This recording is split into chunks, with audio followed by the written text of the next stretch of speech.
Hey friends, welcome to last minute tuitions. मेरा नाम सुमेर है और आज हम देखेंगे प्रिंसिपल ऑफ इंटरेक्शन। तो भाई नॉर्मन करके एक बंदा था, उसने फंडामेंटल प्रिंसिपल निकाले इंटरेक्शन के। तो भाई 4 प्रिंसिपल थे। सबसे पहला था अफोर्डेंस, दूसरा था सिग्निफायर्स, तीसरा था मैपिंग और चौथा था फीडबैक। तो यार इसको याद कैसे रखे? तो एकदम सिंपल है यार, फेमस फेम यार, जो बड़े लोग बन जाते फेम मिलता है ना, तो उस तरह से आप 2 वर्ड में याद रख सकते हो, या तो फेमस या फेम। तो एफ पर आ जाता है अपना क्या, फीडबैक। ए से क्या आ जाता है, एफोर्डेंस। एम से आ जाता है मैपिंग और एस से सिग्निफायर। तो फेम्स करके आप याद कर सकते हो इस चीज़ को। तो चलो एक एक चीज़ देखते होता क्या था। सबसे पहले क्या, एफोर्डेंस। एफोर्डेंस क्या है भाई, ये शोज करता है फंक्शनैलिटी, मतलब वो प्रोडक्ट कैसे काम कर रहा है by leaving visual clue. For example यार, एक कप है, तो कप का हैंडल देख के मुझे पता चलता है भाई यहाँ ऐसे हैंडल से उठाना नहीं है, हैंडल पकड़ के उठाना है। क्यों? क्योंकि उसके अंदर जो हैंडल है ना, वो एफोर्डेंस है।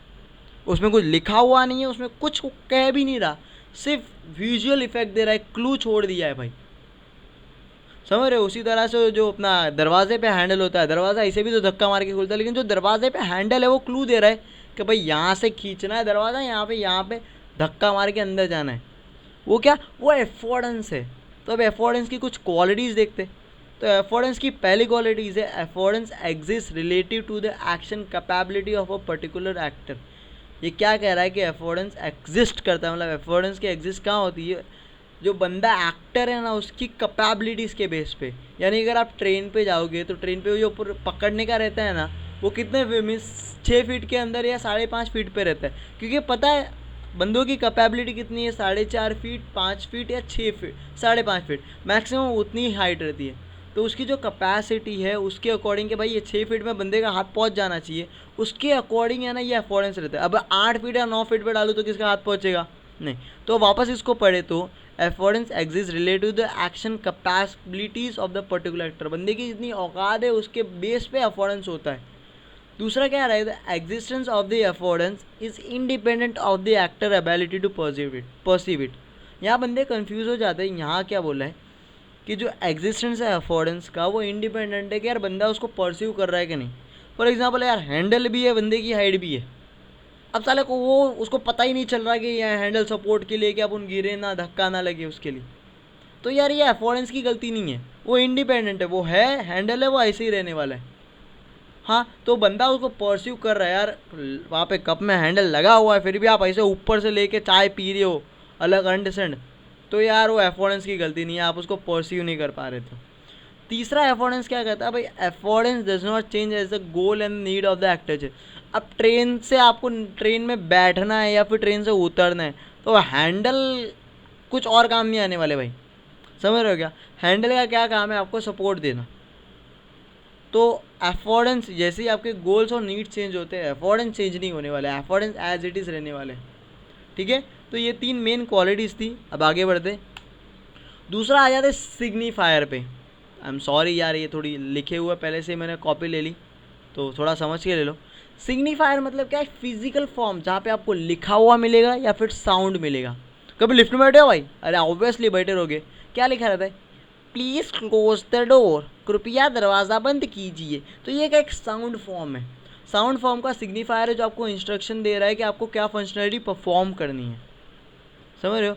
समटाइम कभी कभी क्या होता है ना, ये जो अपना अफोर्डेंस है ना, अफोर्डेंस मतलब विजुअल क्लू, पूरी तरह से है ना फंक्शनलिटी नहीं बता पाता, इसलिए सिग्निफायर का काम आता है। फॉर एग्जांपल अगर एक एटीएम मशीन है, तो यार ये नहीं पता, उसमें ये नहीं बताया कोई नया बंदा है कि या क्या उसको स्वैप करना है या फिर मशीन के अंदर थोड़ा मीडियम कर रखना है ताकि वो एब्जॉर्ब कर सके।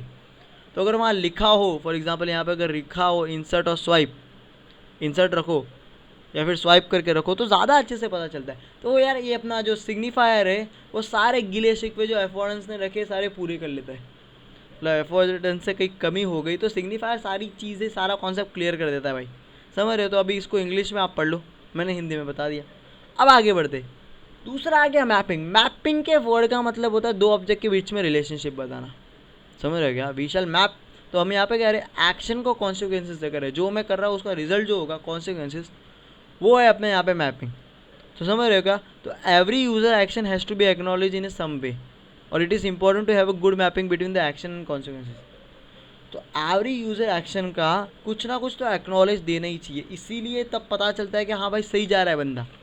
फॉर एग्ज़ाम्पल अगर मैं कह सकूँ तो इमीडिएट फीडबैक, अगर जैसे मैं ये माउस है, अगर मैं अपना माउस इधर ले रहा हूँ लेफ़्ट साइड, तो फटाक से मुझे ये क्या मेरा माउस का जो ये मेरे को फटाक से कहाँ से मैच किया हुआ है, मेरे पॉइंटर के स्क्रीन के पॉइंटर से। इसको जो मैं हिला रहा हूँ इसको पॉइंटर कहते हैं, और जो माउस जो फिजिकल ऑब्जेक्ट है उसको जैसे मैं लेफ्ट साइड करता हूँ तो वो लेफ्ट साइड जाता है, तो लेफ्ट साइड कर रहा हूँ तो लेफ्ट साइड जा रहा है, राइट साइड कर रहा हूँ तो राइट साइड जा रहा है। तो ये क्या मैपिंग है, मेरे माउस का पॉइंटर के साथ फटाक से मैपिंग है, तो मुझे अच्छा लग रहा है। उसी तरह से अगर एक कमरा है, उसकी जो लाइट्स है, कमरे की लाइट्स है, अगर उसी कमरे में अगर स्विचेस है तो मैं बटन दबा रहा हूँ फटाक से लाइट लग रही है, तो क्या ऑन द स्पॉट मैपिंग हो गया है, जो मैं एक्शन कर रहा हूँ उसके कॉन्सिक्वेंसेस। अगर तो ये क्या गुड मैपिंग होगी। बैड मैपिंग क्या, यहाँ मैं बटन दबा रहा हूँ 3 कमरों बाद उधर लाइट लग रही है, तो साला मेरे को 3-4 दिन तो लगेंगे इस चीज़ को याद करने को, यार कौन से कमरे की कौन सी लाइट है। अगर इसी कमरे की लाइट होती ना तो फटाक से वो नेचुरल होता है। अननेचुरल क्या होता है, 3 कमरे बाद लाइट लग रही है। तो एक मैपिंग शुड भी इतना अच्छे से होना चाहिए ना कि बंदा फटाक से सीखे। अगर मैपिंग अच्छी है तो बंदे की लर्निंग फटाक से होगी, फटाक से पता चल गया। हाँ, जैसे अगर अपना एक हेलो वर्ल्ड का कोड फटाक से एग्जीक्यूट हो गया तो यार मैप हो गया ना भाई, समझ रहे हो क्या। उसी तरह से जैसे हम कह सकते हैं कि जैसे लाइट मैंने फटाक से स्विच ऑन किया और कमरे में लाइट लग गई, तो क्या ये एक्शन का फटाक से कॉन्सिक्वेंसेस मिल गया, तो वो हो गई मैपिंग। अब आया था फीडबैक। भाई फीडबैक किसी भी चीज़ को सीखने का सबसे फास्टेस्ट और बेस्ट वे। तो यार यहाँ पे फीडबैक मेरे लाइफ में HMI में के पहले मैं अपनी लाइफ में बताता हूँ। मैंने पहला वीडियो बनाया, दोस्त को बताया, दोस्त ने बोला यार कड़क चीज़ है, तो मैं और मोटिवेटेड हो गया, अपना दूसरा वीडियो बनाऊँगा, इससे अच्छा बनाऊँगा। तो उसने बोला और अच्छी है, तो फिर क्या ये मुझे पॉजिटिव फीडबैक मिला, तो इससे क्या मैं और लर्न करते गया और सीखते गया। अगर नेगेटिव फीडबैक मिलता तो यार ये सही नहीं है, मत कर, फालतू चीज़ें, तो आज नहीं होता यार लास्ट में ट्यूशन। उसी तरह से फीडबैक बहुत इंपॉर्टेंट है, समझ रहे हो क्या। और अपना माइंड क्या काम करता है, ट्राई एंड एरर मेथड पे। फॉर एग्जांपल अगर मेरे को कोई फ़ोन ख़रीदना है तो क्या मैं किसी चीज़ की थियोरेटिकल पढ़ाई नहीं करूँगा, जाऊँगा सीधा फ़ोन ले लूँगा, उठाऊँगा लेटेस्ट टेक्नोलॉजी, उसके वो उसको यूज़ कैसे करना है उसके बारे में पढ़ूँगा नहीं, फ़ोन ले लिया फिर खुद ही सीख जाऊँगा।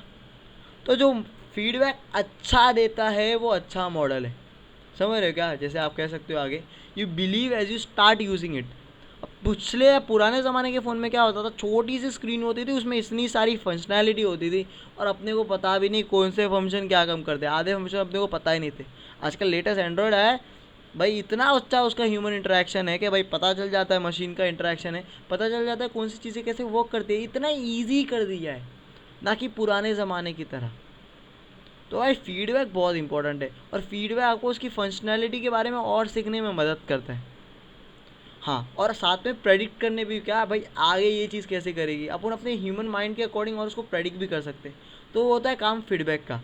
तो एक अगर बरोबर मैपिंग की गई है ना एक्शन और कॉन्सिक्वेंसेस की, तो एक अच्छा फीडबैक सिस्टम बन सकता है। मतलब जैसे ही मैं लाइट लगा रहा हूँ, फटाक से लाइट लग रही है, तो वो मेरे को फीडबैक देना ना। फटाक से जैसे ही मैं बटन दबा रहा हूँ, फटाक से एक लाइट ब्लू हो रही है मेरे कमरे में, तो मेरे को सडन फीडबैक है, इमीडिएट फीडबैक दे रहा है, उससे मैं और सीखूंगा।